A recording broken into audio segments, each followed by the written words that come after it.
Hello, good morning. कैसे हैं आप सब? तो आज वीडियो शुरू हो रही है यहाँ से, देखिए ज़रा।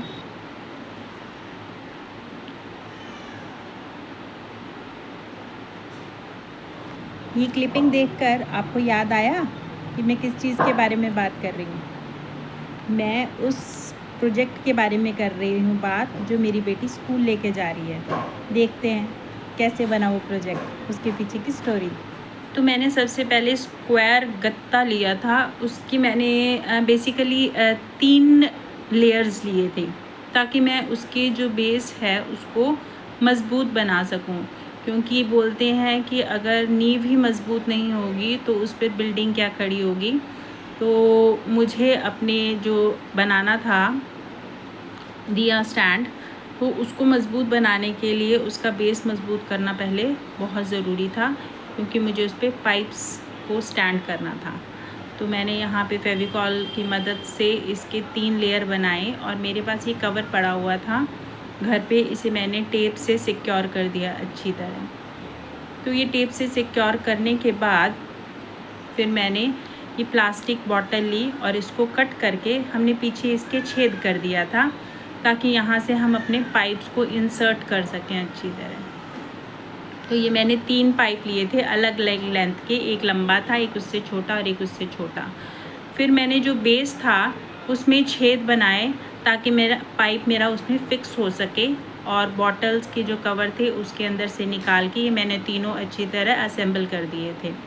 तो ये जो पाइप था नीचे, ये हिल रहा था, तो मैंने यहाँ पे वाइट क्ले का यूज़ किया और इसे मज़बूत बना दिया। और ये जो इसके ऊपर जो प्लास्टिक बॉटल है ये लगा दी थी।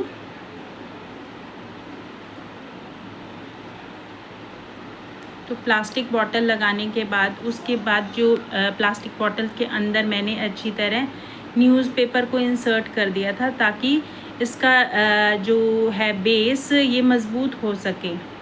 अच्छी तरह मैंने फिल कर दिया था, उसके अंदर ठूस ठूस के भर दी थी। और ये हमारा स्टैंड ऑलमोस्ट रेडी हो चुका था। अब हमें इसके ऊपर सिर्फ फ्लावर्स लगाने थे, लेकिन उससे पहले फ्लावर को लगाने के लिए मैंने ये पुरानी वेस्ट बॉटल के कैप्स उतार के उसके ऊपर इंसर्ट कर दिए। और उसके बाद मैंने चम्मच लिए प्लास्टिक के, और एक राउंड शेप लेकर उसके ऊपर फ्लावर्स बना दिए थे, और नीचे बेस को अच्छी तरह फेविक्विक की सहायता से लगा दिया था।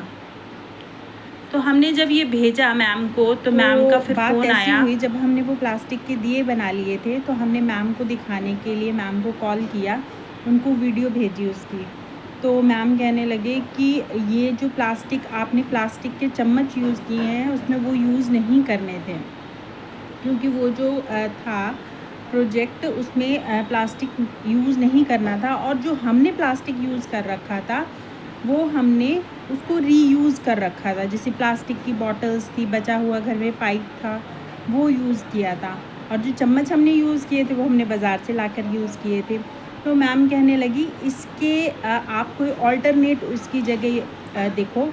तो फिर हमने अपने दिमाग के घोड़े दौड़ाए, और फिर मैं बाज़ार भागी और फटाफट जाकर वहाँ से वुडन चम्मच ले आई, और उन्हें काट कर फिर हमने दोबारा से वही फ्लावर का प्रोसेस स्टार्ट किया, और फेविकॉल की सहायता से उन फ्लावर्स को बना दिया। तो ये हमने 3 फ्लावर्स बनाए थे। मेरी बेटी ने मेरी बहुत हेल्प करी इसमें। ये 3 बन चुके थे, और इसके बाद हमने इसके ऊपर ये जो बीच में दिख रहा था, इसके ऊपर फिर हमने एक एक मिरर लगा दिया था।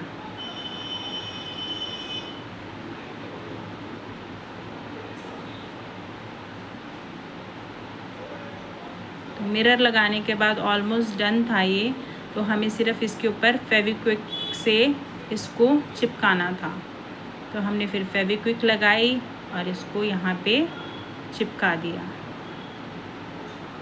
चिपकाने के बाद फिर आया कलरिंग की बारी, और ये मैं स्प्रे पेंट लेकर आई थी गोल्डन कलर का, इससे हमने इसको स्प्रे कर दिया। तो जब हम स्प्रे कर रहे थे तो मेरा बेटा कह रहे थे मम्मा मैं भी करूँगा, मैं भी करूँगा। तो हम तीनों ने मिलके इसको स्प्रे कर दिया, और स्प्रे करने के बाद बहुत सुंदर लग रहा था ये। अभी इसका डेकोरेशन का काम रहता था। तो लेकिन ये वैसे भी बहुत अच्छा लग रहा था। तो फिर हम दोनों माँ बेटी बैठ गए इसको हमने मिरर्स लगाए और एक एक मिरर सेंटर में राउंड मिरर लगाया और साइड पे लीफ साइड मिरर्स लगाए इस पर हमने। और ये हमारा बन के डन हो गया था और बहुत सुंदर लग रहा था। मतलब देखकर भी खुशी हो रही थी कि वाओ हमने कितना अच्छा काम किया है, कितना अच्छा क्रिएटिविटी दिखाई है। हमने जब मैम को भी पिक्चर भेजी थी तो मैम भी बहुत खुश हुई थी देखकर। तो ये था मेरा छोटा सा vlog. Thanks for watching. Like share and subscribe. Good bye.